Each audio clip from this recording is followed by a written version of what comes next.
আসসালামু আলাইকুম, আদাব। প্রিয় বন্ধুগণ, নিত্য প্রয়োজনীয় দ্রব্যমূল্যের ঊর্ধ্বগতিকে আর কিছুতেই রোধ করা যাচ্ছে না। নিত্য প্রয়োজনীয় দ্রব্যের ঊর্ধ্বগতি লাগামহীন ঘোড়ার মতো ছুটছে তো ছুটছেই।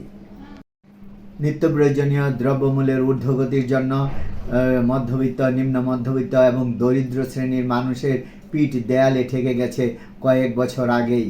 এখন মাননীয় প্রধান উপদেষ্টার নিকট আকুল আবেদন, নিত্য প্রয়োজনীয় দ্রব্যমূল্যের ঊর্ধ্বগতিকে লাগাম টেনে ধরুন, কঠিনভাবে দ্রব্যমূল্যের ঊর্ধ্বগতিকে নিয়ন্ত্রণ করুন এবং আমাদের মতো মানুষকে বাঁচান। প্রিয় বন্ধুগণ, দ্রব্যমূল্যের ঊর্ধ্বগতি নিয়ে আমি 2023 সালে একটি কবিতা লিখে এটা আবৃত্তি করে পাঠ করে ফেসবুকে পোস্ট দিয়েছিলাম এবং দ্রব্যমূল্যের ঊর্ধ্বগতি এখন হলো 2024 সাল এবং এখনও দ্রব্যমূল্যের ঊর্ধ্বগতিকে রোধ করা যাচ্ছে না।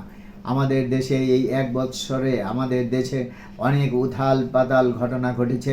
রাষ্ট্রীয় কাঠামোতে অনেক পরিবর্তন হয়েছে।